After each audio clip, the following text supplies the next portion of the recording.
Gà mái và chú chó vàng. Đúng là chó đuổi gà cuối cùng chỉ còn biết ngước nhìn mái nhà.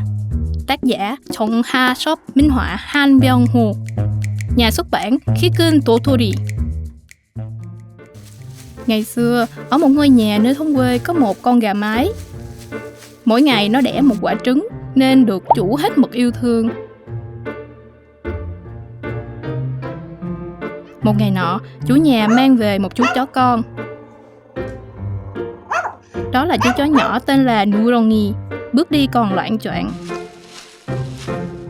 Chủ nhà dựng cho chú chó con một cái chuồng ở góc sân. Gà mái tò mò tiến lại như muốn hỏi: "Mày là ai?"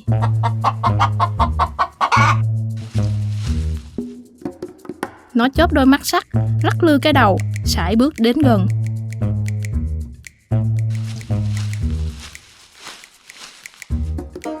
Rồi cốc mổ thẳng vào đầu chú chó nhỏ. Nurongi kêu lên ao ao, co đúm mình lại vì sợ. Nhưng mà gà mái chẳng bận tâm, còn ăn luôn phần cơm của chú chó, như thể nó là phần của mình vậy. Nurongi chỉ biết đứng nhìn, chẳng dám chống cự. Đợi gà mái ăn no xong bỏ đi, chú chó mới dám ăn phần còn lại. Ngày nào cũng thế. Mỗi khi nhìn thấy gà mái, chú chó Nurongi đều đặn lặng lẽ tránh ra. Năm sau, vào một ngày xuân ấm áp, khi gà mái ấp trứng, Nurongi tò mò đi quanh nó. Giờ đây, Nurongi đã lớn, không còn là chú chó con nữa, mà là một chú chó trưởng thành. Cuối cùng, trứng nở.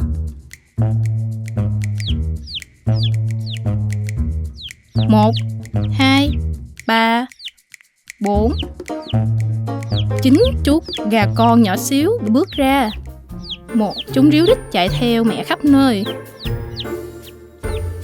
Gà mái dẫn đàn con đến nơi ăn cơm của Nurongi, rồi dắt chúng đi khắp sân.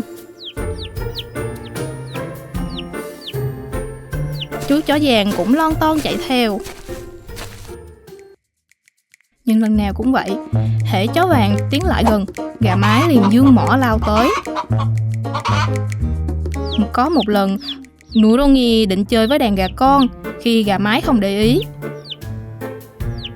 Nhưng chẳng may, nó lại làm một chú gà con bị thương. Gà mái nổi giận, lao tới mổ túi bụi vào chú chó vàng. Nurongi kêu ẵn ẵn, vừa chạy vừa né. Từ đó, nó không dám bén mảng đến gần đàn gà con nữa,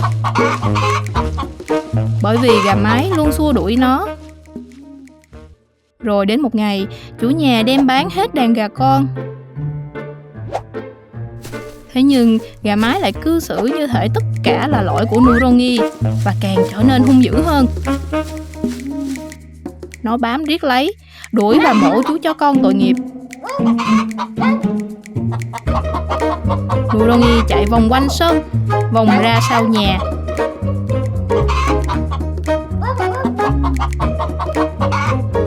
Rồi đi dồn vào góc tường.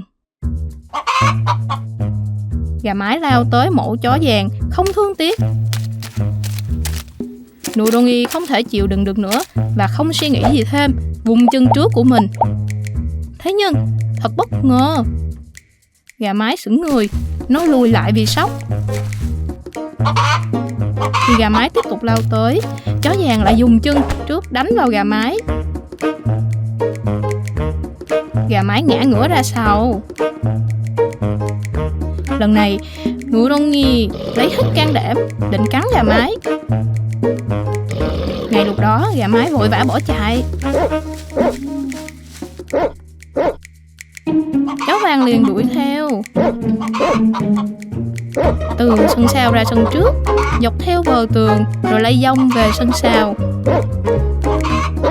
Gà mái chạy ngoằn ngoèo tìm cách thoát thân, còn chó vàng thì bám sát không rời.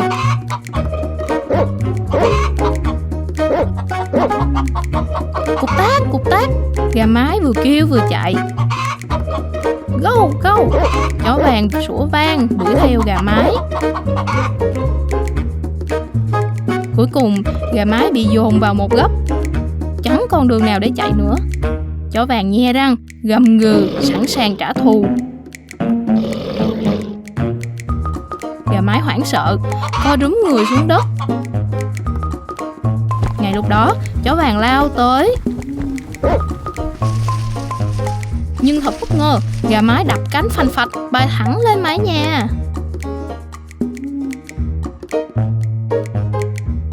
Chó vàng khựng lại, ngước nhìn mái nhà, ngẩn ngơ kinh ngạc.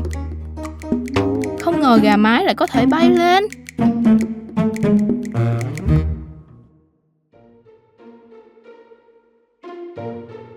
Chủ nhà thấy cảnh ấy thì chép miệng. Đúng là chó đuổi gà, cuối cùng chỉ còn biết ngước nhìn mái nhà. Và chó vàng cũng không quấy rầy gà mái nữa. Từ đó, gà mái không còn dám bắt nạt hay giành cơm với chó vàng nữa. Vì nó biết chỉ cần động đến, gà mái sẽ lại bay vút lên mái nhà mà thôi. Thế là từ ngày ấy, gà mái và chó vàng sống yên ổn bên nhau trong cùng một sân.